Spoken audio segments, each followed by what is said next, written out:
നമുക്ക് അലീനയുടെ മനുഷ്യങ്ങളുടെ നല്ലൊരു വിശേഷം കേട്ടാലോ. അങ്ങനെ നമ്മൾ കാണുന്ന രേവതിക്കുട്ടി അലീനെ ഉപദേശിക്കുകയാണ്. കാരണം അലീനയ്ക്കറിയാം തങ്ങൾ വെറും ജോലിക്കാരി മാത്രമാണ്. അതുകൊണ്ട് ഒരു പക്ഷേങ്കിൽ എപ്പോഴേത് സമയത്താ വീട്ടുടമയ്ക്ക് പിരിച്ചുവിടാൻ തോന്നുന്നത് പറയാൻ പറ്റില്ല. അങ്ങനെ ഉണ്ടെങ്കിൽ പോകേണ്ടവരാണ്. അതുകൊണ്ട് രേവതിക്കുട്ടി പറഞ്ഞു, അമിത സ്വാതന്ത്ര്യം എടുക്കരുത്. ചിലപ്പോൾ അവർക്ക് നമ്മളോട് ഇഷ്ടം കാണും, അതുപോലെ തന്നെ അതിനേക്കാൾ ഇരട്ടി നമുക്കും ഇഷ്ടം കാണുമായിരിക്കും. പക്ഷെ അവർക്കൊരു ചിലപ്പോൾ ഒരു നിസ്സാര കാര്യം മതിയായിരിക്കും എന്തെങ്കിലും ഒരു പ്രശ്നം ഉണ്ടാക്കി നമ്മളെ പിരിച്ചുവിടാനായിട്ട്. അതുകൊണ്ട് സ്വാതന്ത്ര്യം എടുക്കുന്നതിനൊന്നും കുഴപ്പമില്ല, പക്ഷേങ്കിൽ അത് ദുര്യോപയോഗം ചെയ്യലെന്ന് പറയണം. ഒരു കാരണവശാലും അവരെ വേദനിപ്പിക്കുകയോ അങ്ങനെയുള്ള തരത്തിലുള്ള യാതൊരു കാര്യങ്ങളും ഉണ്ടാവരുതെന്ന് പറയണം. ഇത് കേട്ടപ്പോൾ രേവതിക്കുട്ടി പറഞ്ഞു, അല്ല അങ്ങനെയൊക്കെ നമ്മളെ പിരിച്ചുവിടുമെന്ന് ചോദിക്കാം. അതൊന്നും പറയാൻ പറ്റില്ല. ചിലപ്പോൾ അവർക്ക് അവരുടേതായ ഒരു കാരണം ഉണ്ടായി കഴിഞ്ഞിട്ടുണ്ടെങ്കിൽ ചിലപ്പോൾ നമ്മളെ പിരിച്ചുവിടും എന്നൊക്കെ പറയണം. രേവതിക്കുട്ടി പറഞ്ഞു, അങ്കിളിനും ആന്റിക്കും എന്നോട് ഭയങ്കര സ്നേഹമാണെന്ന് പറയാം. അതെനിക്കറിയാം. നിന്നെ മോളെ പോലെ അവർ കരുതുന്നെന്നും അറിയാം. പക്ഷെ ഇന്നല്ലെങ്കിൽ നാളെ നമുക്ക് പറയാൻ പറ്റില്ലല്ലോ.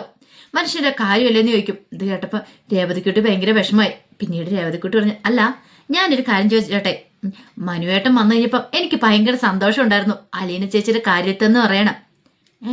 മനുവേട്ടൻ വന്നപ്പോ നീ എന്തിനാ എന്റെ കാര്യത്തിൽ സന്തോഷിക്കുന്നത്? അല്ല ഞാൻ എന്തൊക്കെയോ പ്രതീക്ഷിച്ചെന്ന് പറയണം. എന്തൊക്കെയോ പ്രതീക്ഷിച്ചെന്നോ? ഞാൻ കരുതി മനുവേട്ടന് അലീന ചേച്ചി ഇഷ്ടമായിരിക്കുന്നു. ഇഷ്ടമാണല്ലോ, അതുകൊണ്ടാണല്ലോ എന്റെ കാര്യങ്ങളൊക്കെ നോക്കണേന്ന് പറയാം. അല്ല അലീന ചേച്ചി, ഈ മനുവേട്ടൻ എന്ന് പറയുമ്പം അലീന ചേച്ചിയുടെ മുറച്ചിറക്കാനായിട്ട് വരില്ലേ? ഇത് കേട്ട് കഴിഞ്ഞപ്പത്തിന് അലീന ഒരു ഞെട്ടലോട് കൂടിയിട്ട് നോക്കണം രേവതിക്കുട്ടിയെ. നീ എന്തൊക്കെയാ രേവതിക്കുട്ടിയെ പറയണമെന്ന് ചോദിക്കാം.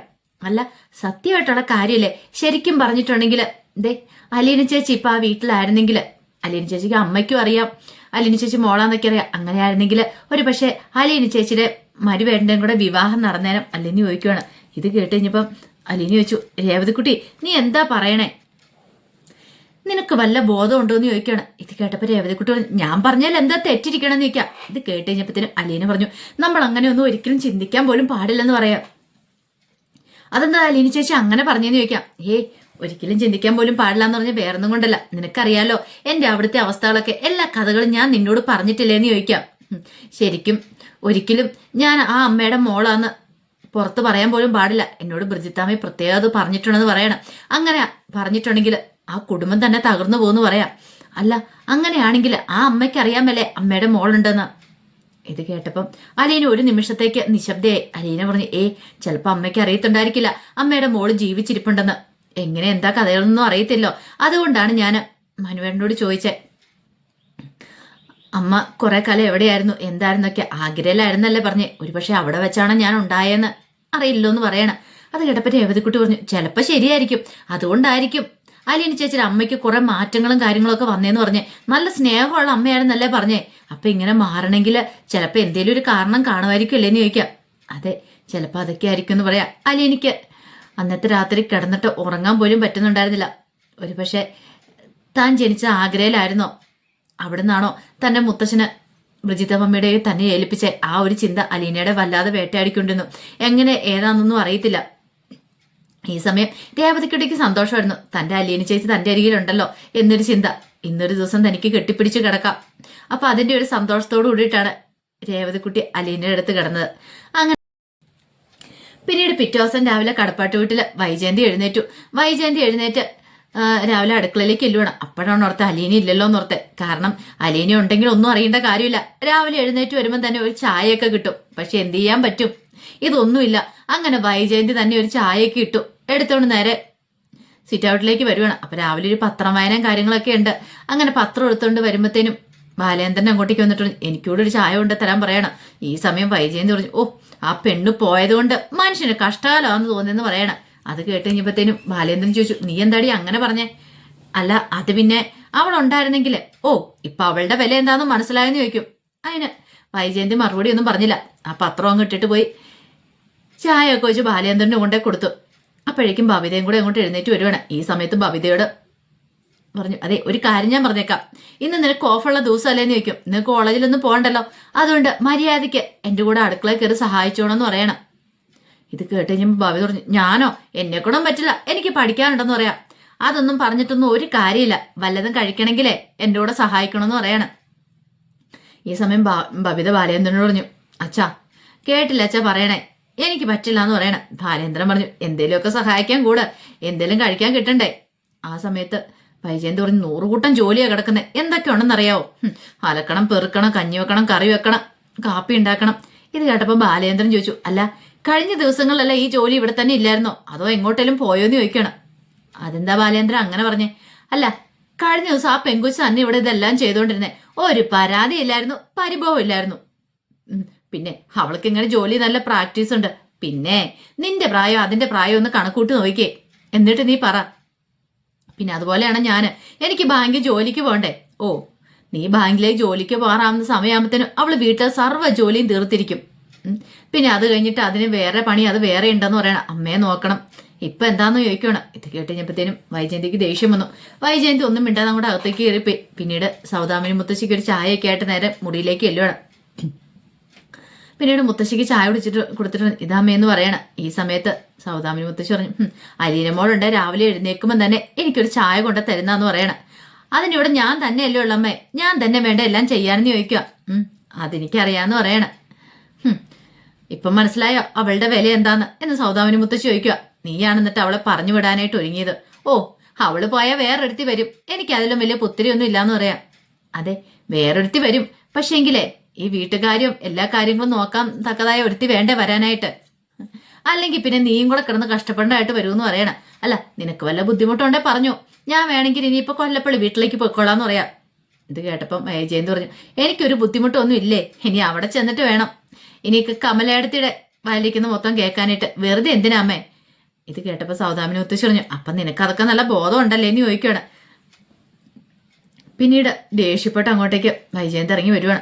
അങ്ങനെ അടുക്കളയിലേക്ക് വന്ന് കയറി. അടുക്കള വന്ന് കയറിയിട്ട് രാവിലെ ബ്രേക്ക്ഫാസ്റ്റിനൊക്കെ ഉണ്ടായി തയ്യാറാക്കുവാണ്. ആ സമയം ഭവിത അങ്ങോട്ടേക്ക് വന്നു. ഭവിതയോട് പറഞ്ഞു, എടി നീ ആ പാത്രമൊക്കെ ഒന്ന് കഴുകി വെക്കാൻ പറയണം. ഭവിത പറഞ്ഞു, ഞാനാ പിന്നല്ലാതെ, മര്യാദയ്ക്ക് എൻ്റെ കൂടെ ഒന്ന് ചെയ്തോണമെന്ന് പറയണം. ഭവിത ഓർത്ത്, ദൈവമേ ഇന്നും കൂടെ കോളേജ് ഉണ്ടായാൽ മതിയായിരുന്നു, നീ എന്താടി നോക്കിക്കൊണ്ടിരിക്കണേ? അല്ല ഈ അലീനെ 2 ദിവസം ലീവിന് വിടണ്ടായിരുന്നല്ലേ എന്ന് ചോദിക്കുകയാണ്. എന്താടി അങ്ങനെ പറഞ്ഞേ? അല്ല ഉണ്ടായിരുന്നേ പിന്നെ ഇവിടെ അടുക്കളയിലൊന്നും നോക്കേണ്ട കാര്യമില്ലായിരുന്നല്ലോ, അമ്മയ്ക്കാണെങ്കിലും എനിക്കാണെങ്കിലും.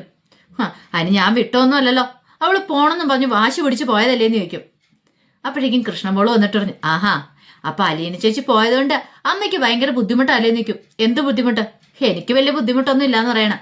അതെനിക്ക് മനസ്സിലായി, അമ്മയുടെ ഈ സംസാരവും പ്രവൃത്തിയും കാണുമ്പോൾ തന്നെ അത് മനസ്സിലാവുമെന്ന് പറയണം. വൈജയന്തി പറഞ്ഞു, നീ കൂടുതൽ താളം അടിക്കാതെ എൻ്റെ കൂടെ അങ്ങ് സഹായിക്കാൻ വരാൻ പറയണം.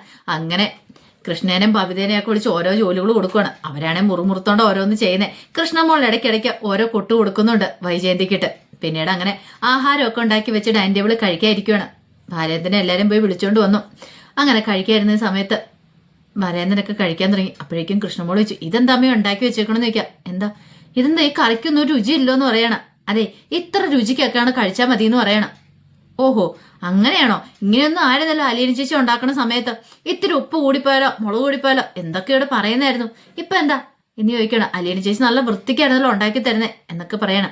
അന്ന് ഒരു കാര്യം ചെയ്യേ, നീയേ അലീന വന്നിട്ട് കഴിച്ചാൽ മതി, ഇപ്പൊ ഇതോടെ വെക്കാൻ പറയണം. ബാലേന്ദ്രൻ പറഞ്ഞു, അവളുള്ള സത്യം പറഞ്ഞാൽ നീ എന്തിനാ വൈജേ അവളോട് ചാടിക്കടിക്കണേന്ന് ചോദിക്കാം. ഓഹോ ഇപ്പൊ ബാലേന്ദ്രൻ നമ്മൾ ഇഷ്ടപ്പെടുന്നില്ലേന്ന് ചോദിക്കാം. അവളുള്ളതല്ലേ പറഞ്ഞത്. ഈ സമയത്ത് വൈജയന്തി പറഞ്ഞു, ഇത്ര സമയം കൊണ്ട് ഞാനിത് ഉണ്ടാക്കാൻ പെട്ട പാടെ എനിക്കറിയത്തുള്ളൂ, നിങ്ങൾക്കൊക്കെ അവിടെ കൂടി ഇരുന്നാൽ മതിയല്ലോ. ഈ പറയുന്ന ബാലേന്ദ്രൻ ഒരു കൈ സഹായത്തിന് വന്നോന്ന് ചോദിക്കും. കൃഷ്ണമോള് പറഞ്ഞു, അലീന ചേച്ചി തന്നെയാണല്ലോ ഇവിടെ ഉണ്ടാക്കണേ, അപ്പൊ അമ്മ പോയി സഹായിക്കാറുണ്ടോ? ഇല്ലല്ലോ, പിന്നെ എന്തിനാ അമ്മ ഇപ്പൊ അച്ഛനെ കുറ്റം പറയണമെന്ന് ചോദിക്കാം. ഇത് കേട്ടപ്പോൾ ബാലേന്ദ്രൻ ഒന്ന് ചിരിച്ചു.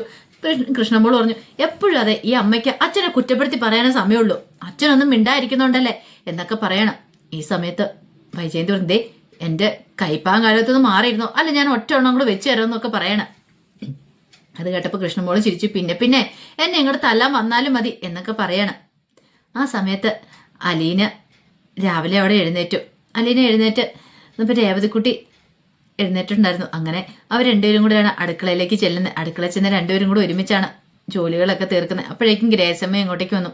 പിന്നീട് ഗ്രേസമ്മയ്ക്ക് ചായയൊക്കെ എടുത്തു കൊടുന്നപ്പോൾ ഗ്രേസമ്മ ചോദിച്ചു, അല്ല ഇന്നെന്താ പരിപാടി എന്ന് ചോദിക്കുകയാണ്. അപ്പോഴേക്കും അലീന പറഞ്ഞു, ചിന്നിമോളെ കാണാൻ പോകണമെന്ന് ഒരാഗ്രഹം ഉണ്ടെന്ന് പറയണം. അത് കേട്ടപ്പോൾ രേവതിക്കുട്ടി പറഞ്ഞു, അല്ല ഞാനും വരട്ടെ അലീന ചേച്ചിയുടെ കൂടാന്ന് ചോദിക്കണം. ഇത് കേട്ടപ്പം അലീന പറഞ്ഞു, അത് പിന്നെ പ്രത്യേകിച്ച് പറയേണ്ട കാര്യമുണ്ടോയെന്ന് ചോദിക്കുകയാണ്. പിന്നെ അങ്കിളിൻ്റെ ആനിയോടൊക്കെ പെർമിഷൻ മേടിക്കുക എന്ന് പറയണം. ഇത് കേട്ടപ്പോൾ ഗ്രേസമ്മ പറഞ്ഞു, ഒരു കാര്യം ചെയ്യാം, നോക്കട്ടെ മാമച്ചനോട് പറഞ്ഞിട്ട് ഇന്ന് വേറെ ഒന്നും പണിയൊന്നും ഇല്ലെങ്കിൽ ഞങ്ങളും കൂടെ വരാം, നമുക്ക് ഒരുമിച്ച് പോകാമെന്ന് പറയണം. കാണാനായിട്ട് ചിന്നുമോളെ. രേവതിക്കുട്ടി വെച്ച് സത്യമാണ് ആന്റി പറയണെന്ന് നിൽക്കും. നോക്കട്ടെ, ഞാൻ ചോദിച്ചു നോക്കട്ടെ എന്നൊക്കെ പറയണം. പിന്നീട് അലീനയും രേവതിക്കുട്ടിയും പണികളൊക്കെ ചെയ്ത് കഴിഞ്ഞിട്ട് അലീന എന്ത് ചെയ്യണം, പുറത്തേക്ക് ഇറങ്ങണം. മുറ്റത്തൊന്ന് ഇറങ്ങി, മുറ്റത്തൊക്കെ ഇറങ്ങി ഇങ്ങനെ അയാളോട് നോക്കണ സമയത്ത് അവിടെ അലീനയുടെ ഏറ്റവും ഇഷ്ടപ്പെട്ട ഒരാളുണ്ടായിരുന്നു. അത് വേറെ ആരും ആയിരുന്നില്ല, നായക്കുട്ടി. കഴിഞ്ഞ പ്രാവശ്യം വന്നപ്പോൾ അവന് ഭയങ്കര സ്നേഹമായിരുന്നു അലീനയോട്. അലീന അടുത്തേക്ക് ഓടി വന്ന് സ്നേഹപ്രകടനങ്ങളൊക്കെ നടത്തിയതാ. അപ്പൊ അലീന അവന്റെ അടുത്തേക്ക് വന്നു. അവനെ ഇച്ചിരി സമയം ഒന്ന് കൊഞ്ചിക്കുകയൊക്കെ ചെയ്തു.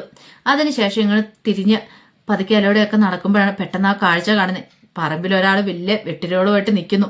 അയാൾ ഇങ്ങനെ ആ അരിവാളും വെച്ച് അലീനയെ നോക്കണം. അലീന ഒരു നിമിഷം ഞെട്ടിപ്പോയി, പെട്ടെന്ന് പേടിച്ചുപോയി. എന്താ ചെയ്യേണ്ടതെന്ന് അറിയത്തില്ല. ഇനി കള്ളനാണോ അവിടെ പണിയാൻ വന്നാണോ ഒന്നും അറിയത്തില്ലാതെ അലീന ഒരു നിമിഷം ഞെട്ടിത്തെരിച്ചിരിക്കുകയാണ്. എന്ത് ചെയ്യണമെന്ന് അറിയത്തില്ലാതെ അയാളുടെ രൂക്ഷമായിട്ടുള്ള നോട്ടം കണ്ടു കഴിഞ്ഞപ്പോഴത്തേനും അലീനയ്ക്ക് എന്തോ വല്ലാത്തൊരു ഭയമൊക്കെ തോന്നുന്നുണ്ട്. അപ്പൊ അതിന്റെ വിശേഷങ്ങളൊക്കെയാണ് കാണാൻ പോകുന്നത്. ആ വിശേഷങ്ങൾക്കായി നമുക്ക് എല്ലാവർക്കും കാത്തിരിക്കാം കേട്ടോ. ഒരിക്കൽ കൂടി എല്ലാവർക്കും ശുഭരാത്രി നേർന്നുകൊണ്ട് നിർത്തുന്നു. നന്ദി.